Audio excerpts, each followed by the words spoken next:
Well, hi, I'm Dave Starrett with Medical Sales U, and I just want to thank all of you for joining this podcast. And for those of you who have joined our course, we want to bring value to you. And yes, in this podcast, we have a lot of people that are wanting to break into the industry, people who want a new career.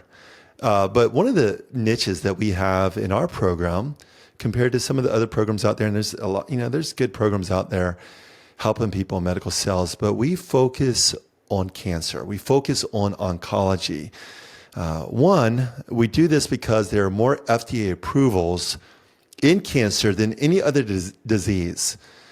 And second, many of us have someone in our lives who has been impacted by cancer. A lot of you who've been following me, you know that my wife, when she was a little girl, her mom died of non-small cell lung cancer. We know that, you know that you've heard the story. My grandfather died of lung cancer.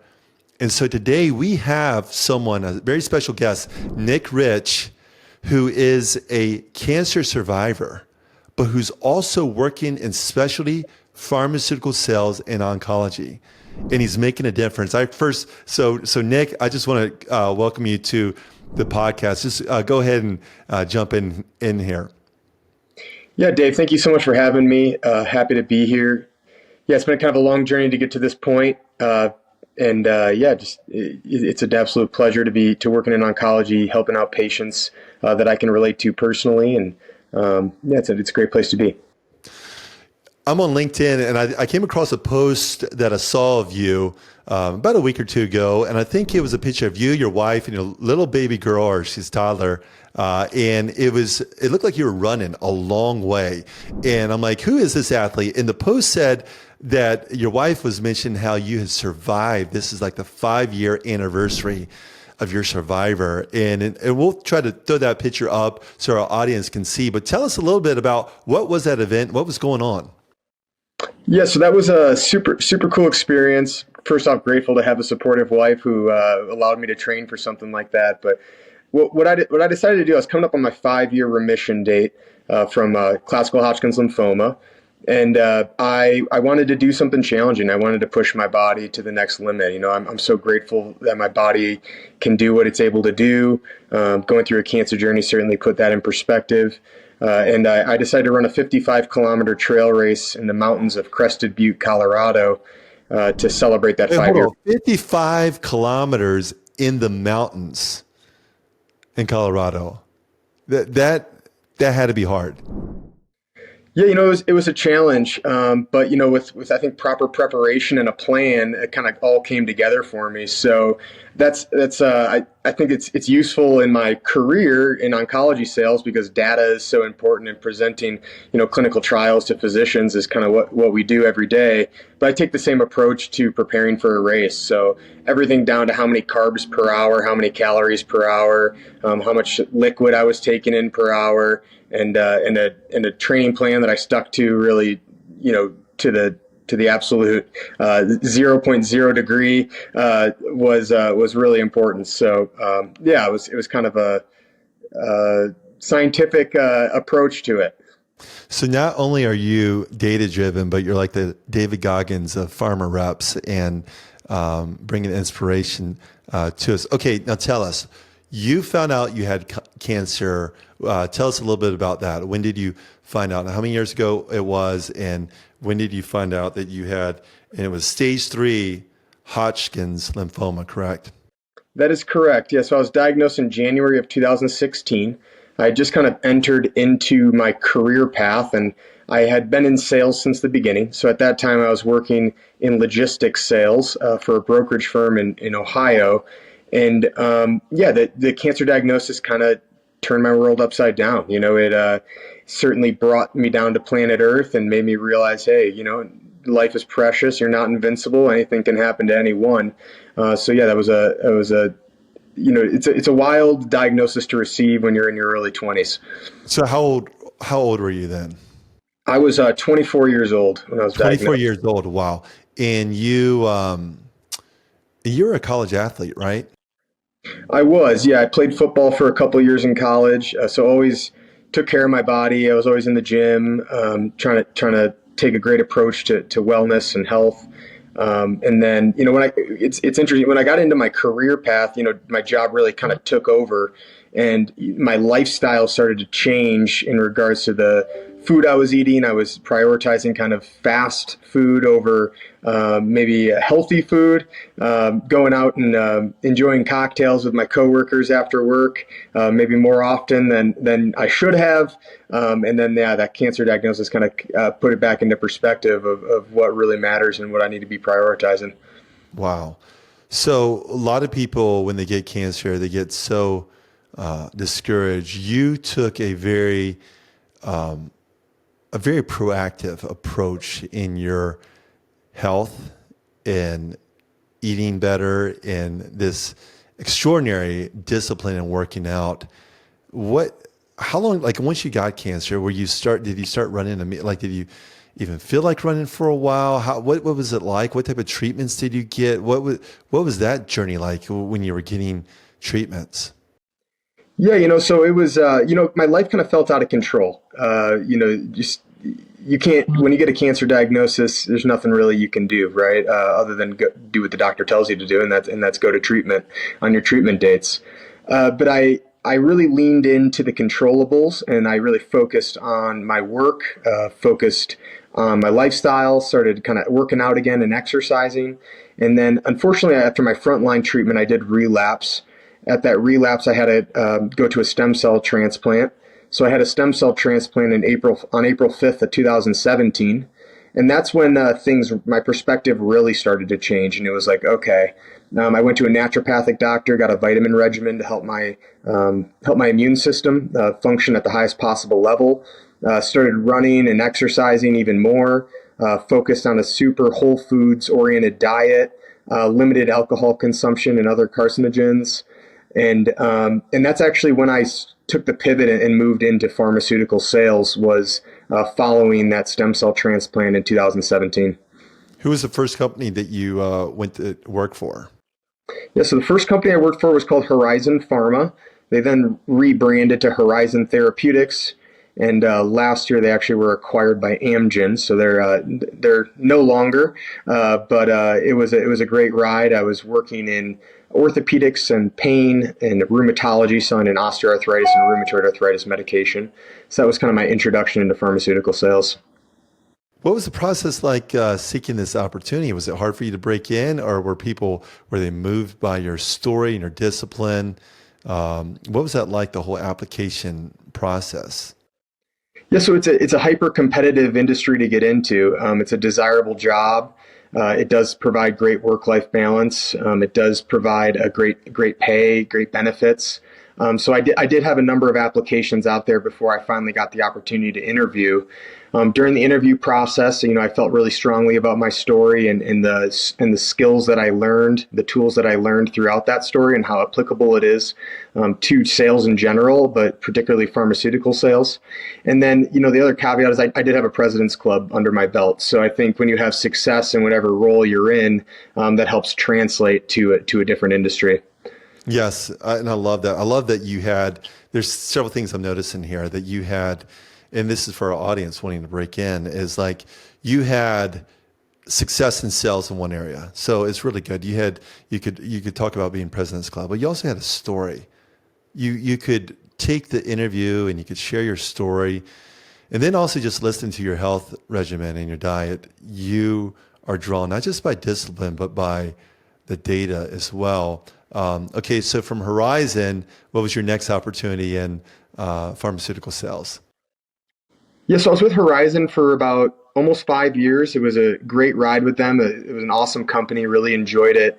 But then an opportunity actually came up with a company called IQVIA, and it was a contract sales position for Johnson & Johnson. So I wasn't an official Johnson & Johnson employee, but I was on a contract with them, and I was in their GU portfolio supporting a bladder cancer medication as well as a prostate cancer medication. I did that for about 9 months, had success, was one of the top reps on the contract. Johnson & Johnson offered me a position to come over in their hematology portfolio. I accepted that. Johnson & Johnson, again, awesome company, great ride. I was with them for another 9 months, selling a drug for CLL called Imbruvica, as well as a multiple myeloma medication called Darzalex. And then the opportunity came up in my area to move over to a company called Seagen. And that opportunity was to sell a drug called brentuximab vedotin, which I'm now still representing to this day. And kind of the fun fact with that one is I actually took that drug as a patient. So after my transplant, I unfortunately relapsed again, went on Adcedris or brentuximab vedotin as a monotherapy, and I've been in remission for 7.5 years since taking brentuximab vedotin as a monotherapy. So it's awesome that it's kind of came full circle, and now I'm able to represent that medication and utilize my story to help other patients and educate physicians and nurses and pharmacists. Did you have Seagen on your mind all along? I know, at J&J, Darzalex, Fast. I mean, it's a huge drug, right? Large company. But did you always kind of have in mind, I'm going to sell this at Seagen? What was that like before Seagen was acquired by Pfizer? Did you kind of have it? How did that whole play out as far as in your career path? Yeah, it's kind of interesting looking back on it. I had no plans to leave Johnson & Johnson. They have a pension, one of kind of the last standing pensions out there.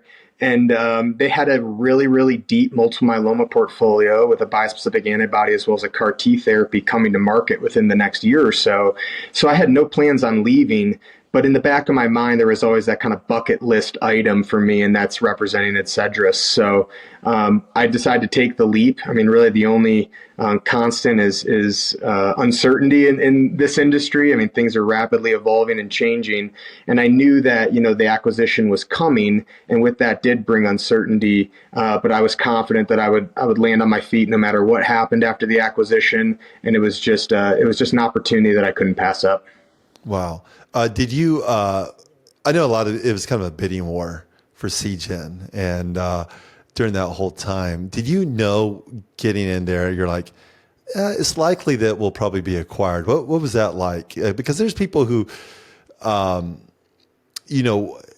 are considering their next career, journey. And sometimes there's an attractiveness of a smaller, very extraordinarily innovative company, but also there's often the talk, the rumors, just the press releases of the talk about acquisition. What was that like? Did you know that Pfizer? Did you have a feeling that someone like a Pfizer would come in and acquire Seagen? Yeah, so actually 1 week before I interviewed for the position, Pfizer had announced that they were planning on acquiring Seagen. So I knew it was happening. It wasn't finalized. A lot of things kind of had to fall into place for that acquisition to go through. But I did know it was coming. But I just wasn't scared of the uncertainty. Like my focus has always been focused on the controllables. And what I was going to control was showing up to work every day, putting my best foot forward, putting patients as my priority, and just trust that things will fall into place from there. That's a fantastic attitude to have. Nick, I'm curious about your day-to-day, your weeks, what they look like, because you live in Colorado, you're disciplined, you're running, and I think some of our audience, there's people who come to our program. And I asked them, I'm like, well, what time do you wake up? And some of them have moved away from like working out. And I say, you know what? Get up early, start running, start working out, and it'll help transform your mentality to be confident in yourself as well. What does your week look like? What does a day-to-day look like for you? When do you wake up? When do you make your sales calls? When are you in your car? You talk about work-life balance. Just tell us a little bit what that looks like. Yeah, so my health is my family and my health are really the priorities for me. So, I have a 2-year-old now. Flexibility is key in my life, but that's not to say that I skip a day necessarily, right, of working out. So I find a time to fit it in. I prefer to do it in the morning. I do it in the morning whenever I can. My wife owns her own business, so she's busy as well. So there's a lot of days I have to do the daycare pickup and drop off. So that sometimes push back that time that I get to work out. But I just try to take a really flexible approach to making sure that I am able to get everything done during the day that I need to get done, but I don't cut out what's a priority to me, and that's exercising. That's eating the right foods. If that means I have to pack a lunch because I'm on the road the whole next day, that's what I do. Last Thursday I was on vacation actually with my siblings and their kids, and we were up skiing in Winter Park, Colorado, and I had an email come through that there was a site that needed education on one of the medications I represent. And I was on my email making sure that we got that education scheduled as soon as possible. I readjusted my week to prioritize that education and that meeting. And that's I think super important in this role, particularly in a market like Colorado where the access is difficult. When you get opportunities, you have to maximize those opportunities, and that for me a lot of times is attending dinners, maybe with the Rocky Mountain Oncology Society or with like Oncology Nurses Society, going to weekend conferences if that's what's needed to reach my customers or make contacts with HCPs. So just being flexible and making sure that you do whatever needs to be done to do your job to the best of your ability. Wow, that's really good. What are some of the conferences that you go to? Yeah, so like this weekend upcoming, I have a conference with Cardinal Health. That's kind of what's next on the docket. We do a lot of ASH reviews. That's a big meeting that happens in the winter in hematology. I went to Soho down in Houston. That's kind of led by MD Anderson. There's ASCO Direct. Those are a couple other ones that we go to. Really, whatever's out there. If there's attendees that are on my call list and part of my high priority targets, I'm there. So not a biased approach to conferences. I'll go to whatever one I need to go to. Well, I hope to run into you at one of them here in the future. I'll likely be at ASCO here in Chicago this summer. Who are some of the people that you collaborate with? We talk about in pharmaceutical sales, it's a little bit different than some roles. Of course, device has a lot of collaboration as well. But, coming from some sales, there's often this independent attitude. This is me, this is my territory. But over in your current role right now, is there like a TLL, a thought leader liaison, or a CAM, a key account manager, or a clinical educator who's helping with, infusion related reactions or whatever? Are there type of people that team members at your company now that is part of Pfizer that you collaborate with? And what is that? I know you can't get into the specifics, but what does that collaboration look like? Yeah, particularly in oncology, collaboration is key. I mean, there's a lot of people in what we call our matrix team, key account managers, medical science liaisons, oncology medical outcome directors. There's people on the financial side that handle that. There's patient access navigators. So there's a ton of different people that are part of your matrix team. And the analogy I like to use is, it's like a football team. And as the account executive or account manager, you're kind of the quarterback of the team, and you need to make sure that you bring in the right players at the right time, depending on what the account's needs are. So sometimes maybe it's handing the ball off to a running back who's gonna score, a short yardage touchdown. Other times it's like, hey, we got to do a little bit of a Hail Mary here to see if we can move the needle in this account. And then other times, hey, it's third and long. We got to punt. We got to get field position, and then we have to recalibrate here and take a different approach with this account. So that's kind of the analogy I like to use. It's just like a football team. Every member of the team's important. Everyone needs to be involved. Everyone needs to know what's going on every play. If 1 out of 11 people doesn't know what's going on the play breaks down. So communication is key. We have standing calls, once every 3-4 weeks. Make sure that we're on the same page. We're constantly messaging each other, constantly emailing one another, and then all the successes are shared successes. You're not doing any of this by yourself. You need to share those successes with your colleagues because we're all in it together. I love that. It's so good. And it's true that, we can't do it on our own. If they win, we win. If there's, if our field reimbursement manager or patient access, if there's an issue there, well, we want to move quickly. We want to communicate.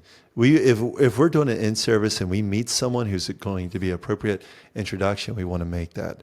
If we can collaborate with our CAMs as well. And also with all of us in pharma, there's often a portfolio, other disease states. And in the community setting where, these doctors have to treat all types of diseases, it's good for us to kind of know what our reps touch point with them, touch base with them, to see when was the last time they were in, these accounts too, because they might know a gatekeeper who they have a really good relationship, especially in the community setting. And for our audience, when we talk about community versus academic are often those huge accounts, your MD Andersons. For me, it's the Ohio State. Okay, that's my academic. Your Johns Hopkins. Those are the ones that are affiliated with the university, the medical school. And those doctors are specialized in a particular subset, a particular type of cancer. Say it's in hematology, or maybe it's lung cancer. So for our audience who's just kind of listening to Nick and I talking to this, your community doctors are the ones that kind of treat all these diseases. And so if you take a pharmaceutical position, and as you're applying for these positions and you're trying to kind of develop your 30, 60, 90 in your business plan, one of the tips that we give is that it's good to reach out to other reps who might sell other pharmaceutical treatments, but might be in a different disease state, but they're calling on that same account. They might be able to share some insights with you, and you might be able to share some insights with you. You might be able to collaborate with that, so it makes it easier, and also that you're not like just showing up at the same time, or making things difficult for that account. Okay, so that's a great tip, and I just want to speak that to our audience. Nick, when you made this jump, into pharmaceutical sales, it was quite different from what you were already doing, but yet you were having to sell, you were having to do pre-call planning, and then you get cancer. Was it hard for you to learn all this terminology, or do you just kind of learn as you go? Yeah, I think I've had great trainers along the way. I think that's super important. And then there's definitely a learning curve, but if you apply yourself and then you ask questions when you have questions, you'll get those questions answered. So another approach that I took during training with really all my pharmaceutical roles is that I tried to meet with as many people as possible during the training process. Now, usually these companies will give you a pretty big runway or pretty long runway to get trained on the disease state and on the product. So connect with the FMD prior to you even being, field certified to go out and sell. Connect with your colleagues, ask them questions about how did you learn, how did they learn a specific topic or whatnot. So I think like getting ideas from a lot of people throughout the process is really important, because you can take bits and pieces from everyone and kind of personalize them and make them your own. But there's a lot of great insights out there, and just, not being afraid to ask for help if you're not understanding something, and then just, applying yourself through the process and really buying in. So just for our audience to know a little bit, when you wake up in the morning, you run, you work out, you get at your desk, do you do administrative first, or do you try to hit the road, you're in your car? Do you cold call? Do you ever just try to show up to these difficult to access accounts? What does that look like as a specialty oncology rep? Can you show up to your accounts, or does it just kind of depend on who you're talking to? It does depend a little bit on who I'm talking to, but I definitely do try to schedule out my week in advance as much as possible. Again, keeping that flexibility in mind where you might need to pivot and move to a different account if there's an immediate need there. But I try to keep my admin days to the end of the day or Friday afternoons. I find personally, the office is not typically wanting to meet with you on a Friday afternoon. They're trying to finish up their clinic days and start their weekend just like anybody else. So that's kind of the way I do my admin days. I do typically put the car in drive in the morning, get all my calls done in the morning, send follow-up emails in the afternoon. I find that to be super important. Like, let the doctor know you dropped information off for them. It's kind of a way to hyper frequent without hyper frequenting a little bit there.